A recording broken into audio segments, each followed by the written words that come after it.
Hello po, magandang umaga, no? Magandang gabi kung nasang panig man kayo ng mundo. So, itong ating unang reading para sa araw ng Lunes. Ayan, kanino kaya ito ha? O, ayan. Take only what resonates po ha. Sabi ko nga sa inyo, this is a general reading. Pwedeng sa inyo, pwede pong para sa iba, no? So, ayan. Take only what resonates po. Ayan, check natin. Ayan, salamat po sa lahat ng mga nag-order ha. Uy, baka mamaya wala naman tayo. Wala, nagpapasalamat lang po ako sa mga nag-order kasi talagang Lunes na Lunes. Eh, andai po. Salamat po sa inyo ha. Bukas ko po yan mapapa-JNT kasi kailangan parating i-cleansing mamayang gabi po ha. Okay, may dinaramdam. O, ayan na.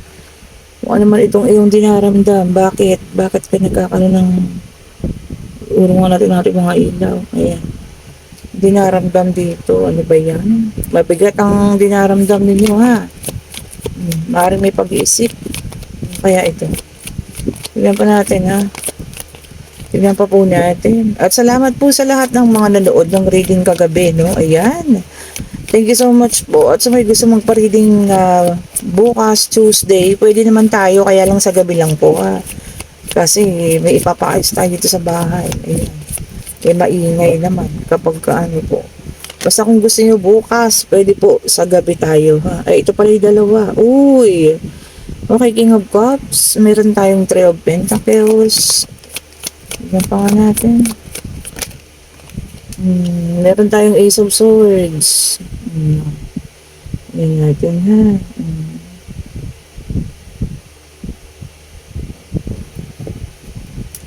Check pa nga natin.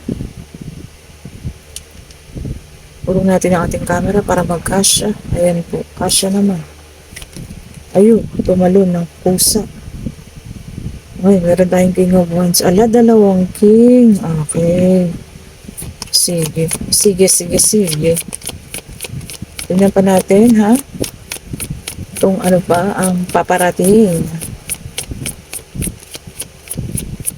Ayan, salamat po sa lahat ng mga nagchat-chat, ha?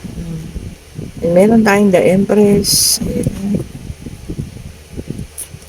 Mga inquiry. Ayan, maraming salamat po ha. Mga nakakamusta. Ayan, salamat po sa inyo.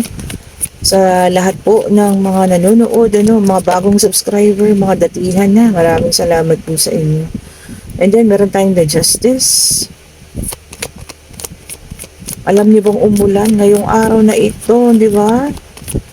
Pero lalo pong uminit. O, ito na po. So, meron tayo dito, King of Wands. Ayan ha. Ito muna pala. Meron tayo dito, Ten of Wands. Ayan. Meron po tayo ditong King of Wands. Meron tayo ditong Three of Pentacles. Meron tayong Ace of Swords. King of Wands, the Empress, Justice, and Queen of Wands. So, King and Queen of Wands, ha? Okay, so dito ha, meron tayo ditong nagugulumihanan. Okay po.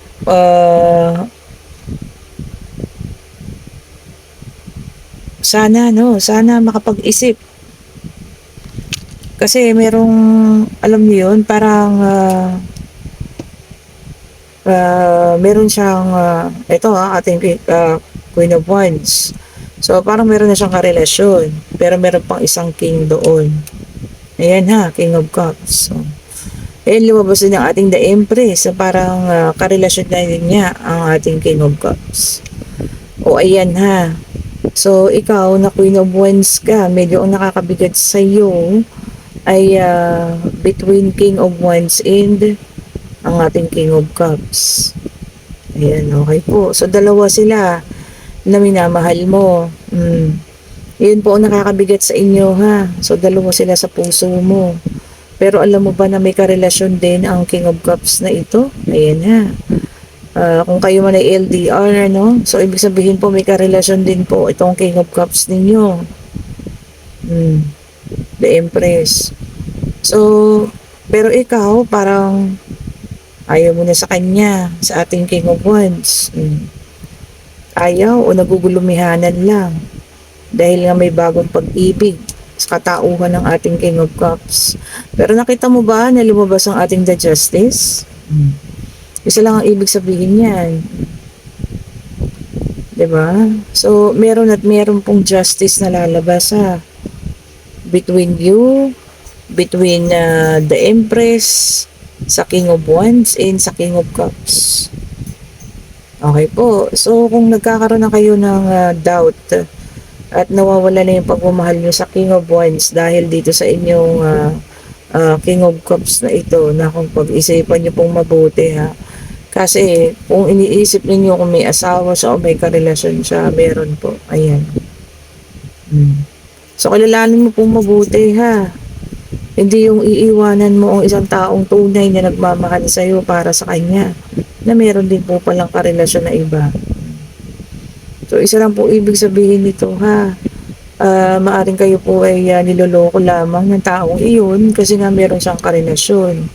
Or sinabi naman niya sa iyo na meron at kaya niyang iwanan para sa iyo kung pagdating ng panahon. Okay po, pero para sa akin, pag-isipan pong mabuti ha. Ito lang po kasi yan, kung nagawa niyang lokohin ang The Empress para sa iyo, o di ba't magagawa niya rin po yan sa iyo? Di po ba?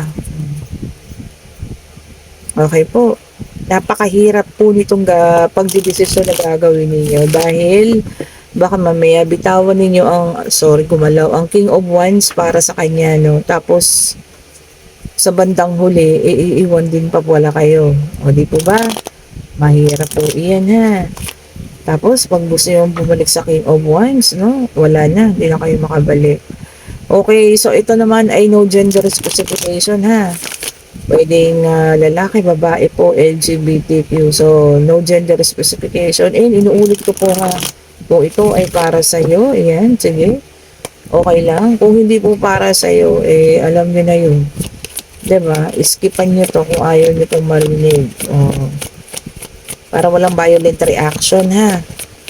Pero kung ikaw ngayon ay nagmamahal o nagmamahal ka ng iba ngayon at gusto mong iwanan tong kapartner mo, no, para sa isang tao at gusto mong malaman kung siya ay may Diyosawa o may girlfriend, ayun na nga ang sagot, meron po ha.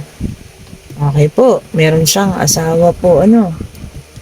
So, ayun lang.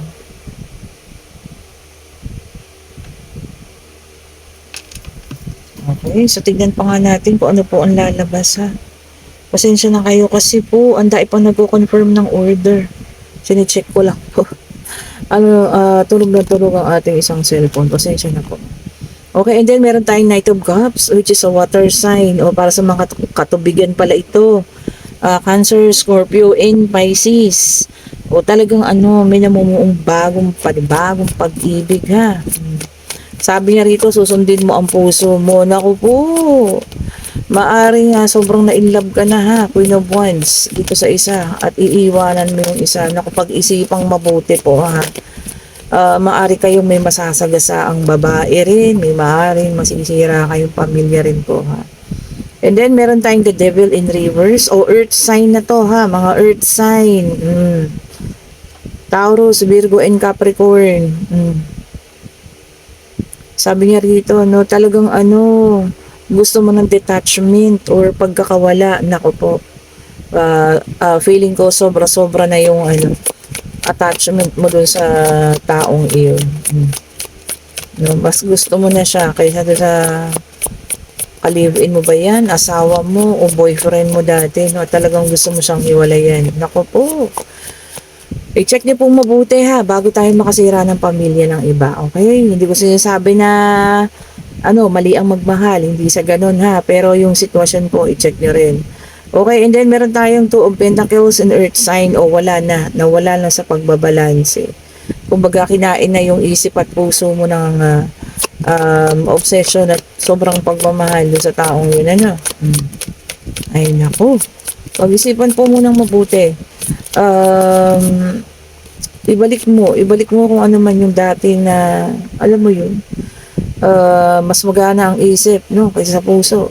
And then, meron tayong 6 of Swords. Ayan, naka-reverse din. Air sign. Okay?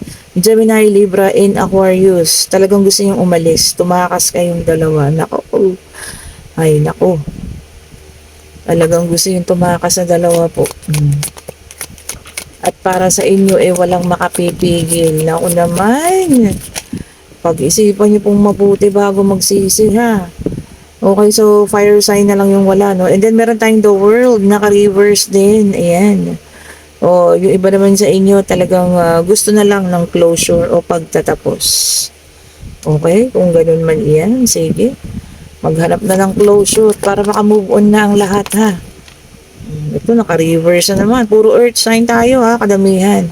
And then meron tayong the empress, naka-reverse earth sign. Ayan. O, yung iba sa inyo, sabi niya rito, mawawala ng focus. Baka sa problema, no? Baka may problemang iniinda rin naman. Or kung merong sakit na nararamdaman, o maaring ganun ha. Physical na karamdaman or emotional na karamdaman, kaya mawawala ng focus. O, magpahinga po ha, magpa-check up kung meron man kayong mararamdaman na hindi maganda sa katawan ninyo bago mahuli ang lahat naman, ano? So, kailangan alagaan ang ating katawan ha. Sabi ko sa inyo, iisa lang yan. O, na ibinigay sa atin ng Panginoon. Kaya dapat po nating alagaan. Okay, so ito na, tingnan natin. And then meron tayo ditong Three of Pentacles, the same thing dun kanina, no? Earth sign, may pag-uusap. Ang iba sa inyo ha, may pag-uusap na mangyayari, pwedeng sa trabaho, sa pag-ibig, ano. Masinsinan po itong pag-uusap na ito. Ayan. Kung sino man sa inyo, and puro earth. And then the Hierophant, earth sign, ayan. Oh, sabi niya rito, no? Yung level of commitment ninyo raw. Oh, talaga mataas ngayon. Kumbaga, pag sinabi niyo gagawin niyo, gagawin ko to. Oh, 'di ba? So ang level of commitment natin ha, mataas. Ay nako, malungkot. Nalulungkot ako kasi alam niyo yun, may masisirang mga pamilya. O lumabas na ang fire sign natin, Queen of Wands. Ayan. Sabi rito no, yung iba sa inyo tumatapang na, kumbaga malakas na ang loob sa hamon ng buhay. Okay lang po yan ha, talagang yan ang kailangan natin ngayon. And determination daw po, will and determination. Kung gusto natin maging successful sa buhay, yan po yung mga sangkap na kailangan natin. Lakas ng loob, ano, tibay ng dibdib, at alam niyo yun, sipag. O, di ba? Sipag lang po, yun ang kailangan natin ha. And then, meron tayong Nine of Cups, which is a water sign. Ayan. Yung iba sa inyo naman, parang, ano na, contented. Contento na kung saan, kung ano meron ngayon, ano. Kumbaga, hindi na naghahangad ng kung ano pa man. So, kontento lang. O, di ba? Mas okay din naman yun. Na kontento na lamang kayo sa mga pangyayari. Ibig sabihin, madali kayong makontento po. Hindi kayo mapaghangad na kung ano man, ano. Simple lang. O, di ba? Okay din naman. Ang simpleng buhay lamang po, ha. Mas matahimik, simple, no? Peaceful, ganyan. O, ito na. Tignan natin ito. And then, meron tayong Two of Wands, a fire sign. Ayan. Meron kayong pinaplano. Ayan. Pwede ding reconciliation po. Pakikipagbati. Baka nakapag-isip ka na na kailangan mo na rin makipagbati at makipag-ayos. O, diba? Okay naman yun, ano? Wala lang pong problema kung ganun yun nasa isip ninyo. Kasi at least, matatanggal na yung mga, alam niyo, mabigat sa dibdib. Okay, and then meron tayong Nine of Pentacles, which is an earth sign. Ayan, ha? O, naku po, yung mga obsession dito sa trabaho daw. Meron na o-obsess sa trabaho. Ay, naku. Sabi ko sa inyo, isa lang ang buhay ha. Baka sobrang pagkasipag naman yung pinaggagawa nyo at nakakalimutan nyo na magpahinga. Magpahinga po ha. Pinakailangan natin yan. And kung kayo yung nasa situational reading, ano, pag-isipan nyo po munang mabuti bago kayo sumama sa taong iyon na meron din naman pong responsibilidad. Ngayon kung tinatanong mo at hindi mo pa alam kung papilyado siya, ayan na po ang sagot. Meron po. Meron siyang pamilya at parang buntis pa ngayong babae. Okay po. At ito ang ating yes and no card. Ayan, pwede na kayo magtanong pag-ibig, pag-travel, ano, pangyayari para sa school. Ayan, kung ano man ang gusto nyo malaman. Hingin natin ang kasagutan na Divine Universe. Ibigay mo po ang kasagutan sa kanilang mga katanungan. Isa lang po. Ito na. Tingnan natin. And yes po ang sagot kung ano man ang inyong itinanong. Ayan. And kung meron kayong hinihiling, ano, may kahilingan, ayan, ibibigay na daw po ha, maging positive lang. Ayan po, positivity attracts positivity, lagi kong sinasabi yan. Meron ding may reward. Meron din pong achievement, no? So, napakagandang card. Ayan. So, kung nagugustuhan yung ating reading, pa-like, pa-share, pa-subscribe, and hit the notification bell para lagi kayong updated sa mga bagong videos na nire-release natin. And kung gusto niyo pong mag-order ha, mag-order na po kayo. Andyan yung yung link po, nandyan po sa comment section. And kung gusto niyo ng private trading para bukas, Tuesday, wala akong pasok bukas, ayan, magpa-schedule na po kayo, no? And pasensya na po ha dun sa mga naiinis sa aking mga commercial. Ayan, huwag na po kayo mainis ha. Salamat po ulit. Have a great, ano ba ngayon, Monday. And abangan niyo po yung aking second reading ha. Thank you so much for watching po. Bye-bye po.